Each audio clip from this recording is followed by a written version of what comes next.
Hey guys, Joe again. So later on Monday here, January 4th, I'm just gonna redo one of the videos I did earlier that was like a description of design build versus design bid build projects. I feel like I kind of got long-winded there, which I do a lot, and I'd like to just redo it, hopefully quicker. Pretty sure that was over 20 minutes long. Alright, so design build versus design bid build. So a firm I used to work for, who I now do consulting for, that I worked 10 years at, they're an architectural firm, meaning they only provide the architectural services.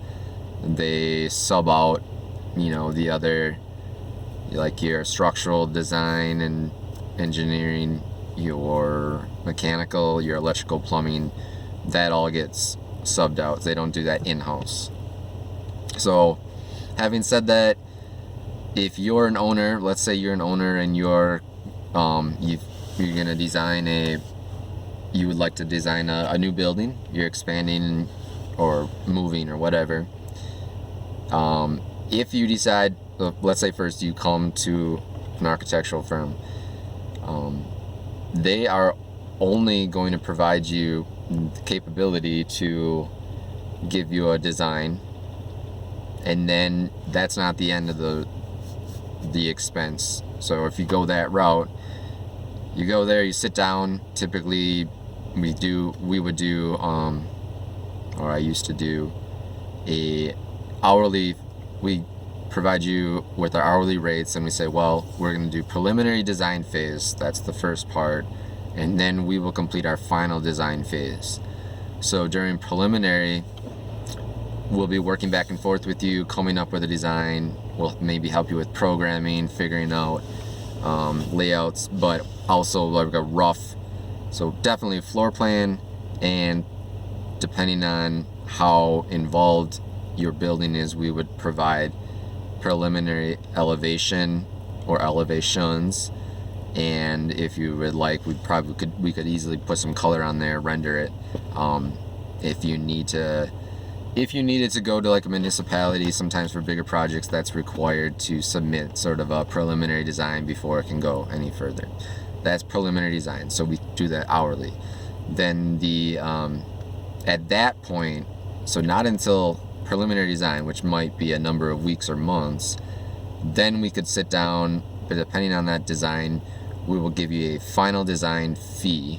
Okay, now that would involve completing a construction set of drawings, blueprints, so to speak, and those drawings will be used. We will send those drawings out during what's called the bid phase, typically 2 weeks, sometimes 3, and then that's where maybe 4 to 5 general contractors, the actual guys that are going to build the building, they will give us and give you a number, construction cost number, to complete everything up through occupancy.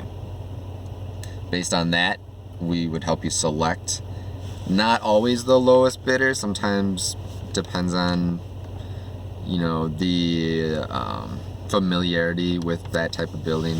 If it's close, you might end up going with somebody else that's not the low bid. So let's say you do that. That's the bid phase. So far you've got design, you've got the bid, and then as the architectural, in the final design cost, that scope will include helping you with the bids and helping you with what's called the CA, construction administration. So that's optional. Most of our clients would go for that. It's if you're not familiar with construction in the industry, basically we'll attend weekly meetings, or however often there's meetings on site. We're essentially overseeing the construction. We're not in charge of the construction. We don't, as architects, you wouldn't actually legally have the ability to tell the contractor what to do. However, the architect's role, if you think of like a triangle with the owner at the top and the architect and then the contractor, I think that's typically, it's AOC, architect, contractor, owner. That relationship works. The architect's role in that relationship is to be an intermediary between you, the owner, and the contractor.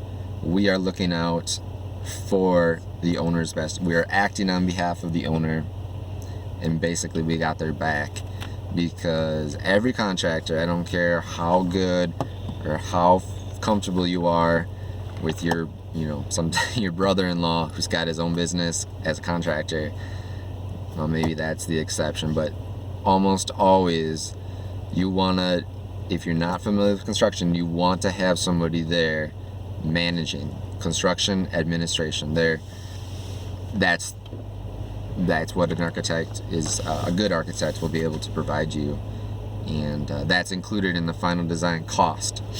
So we'll help you with change orders. There's always change orders. Something goes different in the field, and you got to come up with a fix, like how to solve that problem. We'll provide you with pay request review. So every month when the contractor is billing you, they're coming to the architect first. We'll review it, make sure they're not any funny business.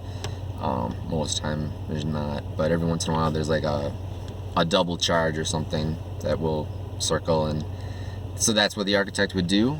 That would be at their role in the CA. We'd also review shop drawings. A shop drawing is basically just something the contractor has to provide to prove that he's using the material that was specified in the drawings. It's a way of double checking just that things work, that they're accurate, matching the plans. You don't want steel showing up on site and then find out it's a foot too long. That's a huge issue. That's going to cost the owner. So that's why you do shop drawings, okay? All right, I'm going to leave it at that. That's what the architect, if you go to the architect route, design, bid, build, the architect will provide you with that preliminary design, which is hourly. You don't know how much it's going to cost. And then at that point, when that preliminary is done, they're going to provide you with a fixed fee, most likely. Sometimes it's a fixed fee, sometimes it's time and materials, which is like hourly cost for us, not to exceed a certain number, but we can get into that later. That's option one, okay? Honestly, part of the reason why I am on my own now is that I kind of split off from my old job, is I'm not really a big fan of that, and honestly, potentially that could have been a pretty big reason as to why my old firm just essentially business really slowed down to the point where I'd often show up to work without anything to do. So not saying that's their fault, they are what they are. They're architectural firm, that's what they have always been since they started. So no, not their fault.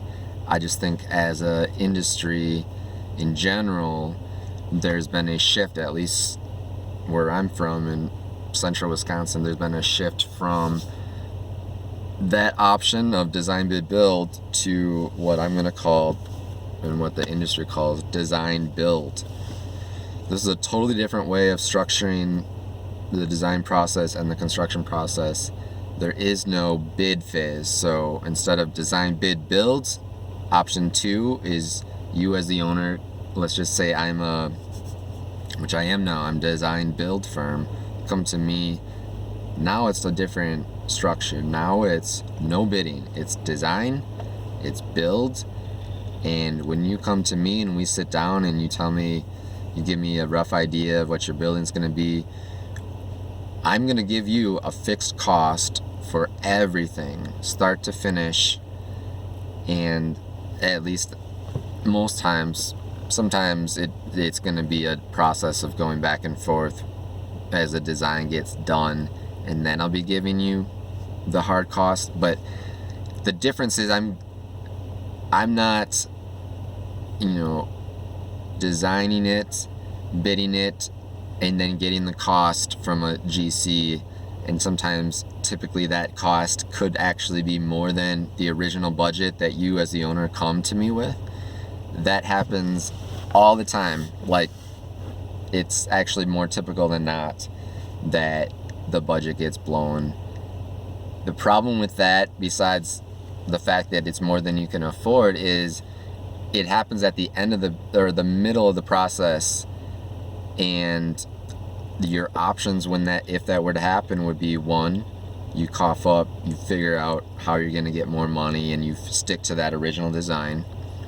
Two, you just say, look, it's not worth it, I'm going to walk away. And three, you could have it value engineered or redesigned by the architect. Okay, number one, it costs you money, a lot more money. Number two option involves actually wasting money because you went through all the design. You paid us for preliminary, you paid us for final, and at the end of the day you walked away, so you're out whatever you pay the architect. Okay, and then option three, which was to value engineer, most of the time that's what's happened. The project goes back to the design phase. We take out what we think might reduce the cost. Maybe we reduce the footprint, reduce everything that we work with you, obviously, on what you're comfortable with. But that is what happens with option three. And guess what? All that redesigning time is additional service, because when we set up our contract with you, we're going to make it very clear any redesign past the agreed on preliminary design, if it comes in over budget, that's not on us, even though it probably should be legally, and because you signed that contract, most likely in almost all scenarios that redesign or value engineering is additional cost to you. So you came to us, you paid for our services, complete services, it got bid out, it was over budget. Option three, you want to redesign it, value engineer it. Now you could be potentially paying us double depending on how many changes are necessary, and then it gets bid and the numbers come in again. Okay, and who knows, material costs could have gone up in that time, and it doesn't, just because you rebid it doesn't mean it's going to be on budget 100% of the time, and fairly often it's not. So you're back to, you know what I mean? So basically you get into this design, get the cost, it's too much, back to design. It's a process. You keep going until you have a successful design and you can get it on budget. Not good, takes a lot of time, more money for the owner, and ultimately, I'm just not a fan of it, and I'm not going to do that anymore, and I'm hoping that results in business, more business for me. Alright, I'm looking at 13 minutes. I'm going to try to quickly go through what I'm going to call the design builds, and I just briefly talked on it before. This is what I think makes sense. You as an owner, come to me. I'm providing full-on design and full-on construction. So I'm actually acting as the architect, help you design it, and I'm acting as a GC to help you build it. Now, potentially to start, I might have a designated GC that's already established, but ultimately long-term, I want to take over that role as well, so that there's actually even less back and forth between the design and the build part. It's just like a seamless, as you continue on your process, you're working towards that goal, and it's more seamless. So in really simple terms, design build firms are all in one. They're going to provide you with the whole, like the start to the turnkey occupancy, everything in between. And the big plus to you as the owner doing that route is you don't have to wait to the bid process. There's no bid process halfway through where you're getting hard numbers. because a design build firm has in-house building capacity, as a contractor, they don't have to wait till the bid. They don't have to wait to get an estimate.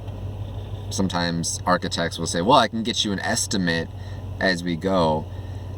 That's almost not any better than the bid. Okay, so design build firms, start to finish, can provide estimating as the design proceeds, early on estimating.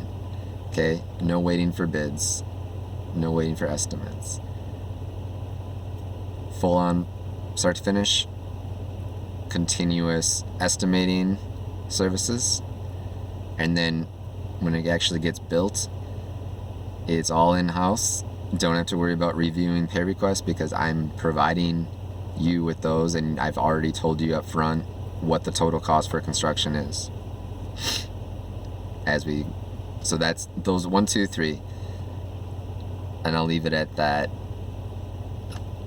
I mean, if you're an owner and you're choosing between going to an architect, option 1, design, bid it, possibly back to design. I'll just say in general, in the industry, it's called design, bid, build. That's what an architect does. That's great if that's what you want. By all means, it'll work just fine in some projects. That does make sense. But what I want to focus on for you to understand the difference between that option 1 and what I'm calling option 2. Option 1, design, bid, build. Option 2, design, build. Take out the bid part. Design, build. So hopefully, I'm trying not to be totally biased.